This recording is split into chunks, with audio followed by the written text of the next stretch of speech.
and your publicity chair, Jessica Horan.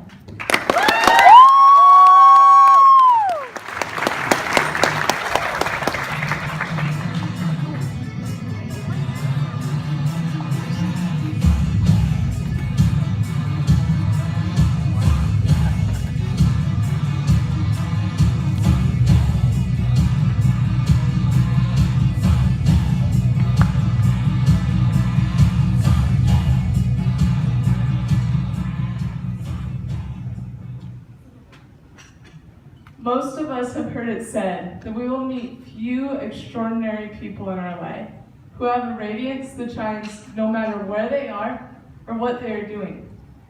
Susie is one of these rare individuals I've had the privilege to know. Her mother, Beth, had an aggressive form of cancer, which she battled for 4 long years. Throughout this battle, Susie served at a summer camp she held dear to her heart, sacrificing valuable time with her mom. Sadly, Beth passed away last fall. Yet Susie still greets each person she meets with a smile on her face and a twinkle in her eye. I admire Susie more than I'll ever be able to express. And she's led me to realize something very important. Every moment we live, we are leaving a legacy. What this legacy is up to us. We all strive to be the best that we can be, but we need to step out of our comfort zones, serve others, and take advantage of every opportunity while we have the chance. Stepping out of our comfort zones for the first time can be one of the most terrifying experiences a person will face. Growing up, I was afraid to let my voice be heard in front of people, whether singing or speaking. As a 5th grader, I was assigned the only solo in the music concert. When the big moment came, the stage lights were so bright I couldn't see my teacher directing, nor could I ignore the butterflies in my stomach. Let me tell you, that solo was not the most angelic sound the audience had ever heard. But the experience caused my shyness to begin disintegrating and started me on the path that has led to me speaking here tonight.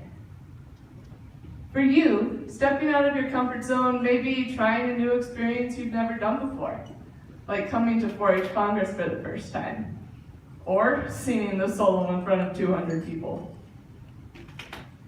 What would happen if we consciously decided to step out of our comfort zones on a daily basis? Would we have more opportunity to grow personally and leave a legacy we're proud of?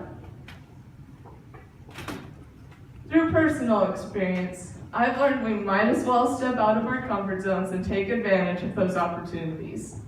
My years as state ambassador is evidence of this. But I have an even more powerful story to share with you.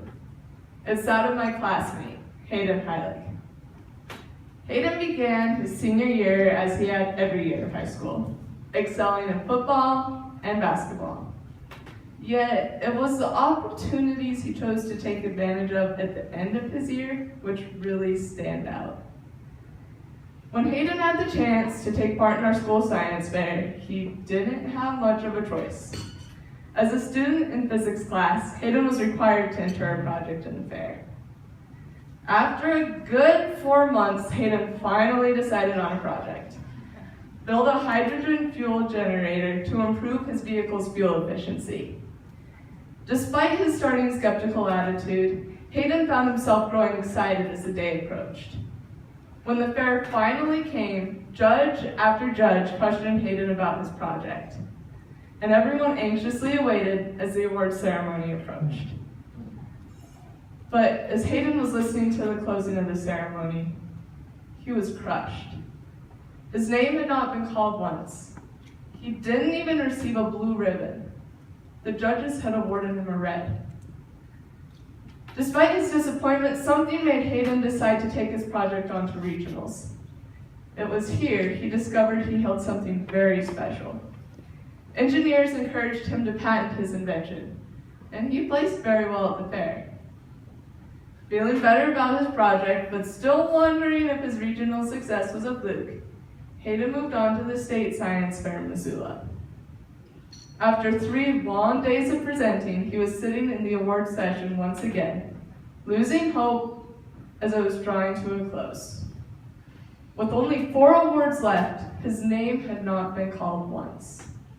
So, he looked up amazed when his name was called next for not 1, but all 4 awards. Hayden had just won the entire science fair and was headed to the International Fair in Los Angeles. Sure, he might not have had a choice in actually beginning this adventure, but he made the most of it. You see, sometimes we need to step out on a little faith and take advantage of those opportunities. You never know, they might change your life or someone else's. Whether we realize it or not, our every action doesn't just affect us. Something I like to call the ripple effect contributes to our legacy and impacts more people than you know. How will you be remembered when you no longer walk planet Earth? Over the past year, I mentored Jordan, a 2nd grader, once a week. When we began our mentoring sessions, she had trouble getting along with her classmates and respecting her parents. Over the course of our year, she shared our weekly adventures with her classmates. Now, Jordan grew up in a rural town called Moore, Montana, with a grain elevator right outside her front door. Yet when I took her to my family's ranch, her eyes lit up. She learned what wheat was, what cattle were, and discovered she really loves horses. As she began to improve in school and at home, her sparkly personality had a chance to break through. Through my last week of school as a teacher's assistant in her 2nd grade classroom, I watched Jordan smile more than ever and share the same passion she had witnessed and the knowledge she had gained with her classmates. I began to contribute to my own legacy as I helped Jordan grow in confidence and kindness. In turn, she's making this legacy her own. I never cease to be amazed at how quickly a simple smile can spread. So, let's take up the challenge to serve our communities and the people around us every chance we get. You never know how many people you will impact. We only have one life to live, so embrace it. Like Susie, you can be remembered as one of those extraordinary people. I want to leave you today with a short poem by Helen Bush entitled, "I'd Like to Make a Difference." God has given me a place on earth to be here for a while. I hope that as I'm passing through, I can make somebody smile. I want to make life easier for all the ones I meet, and ask God for his blessings to the strangers on the street.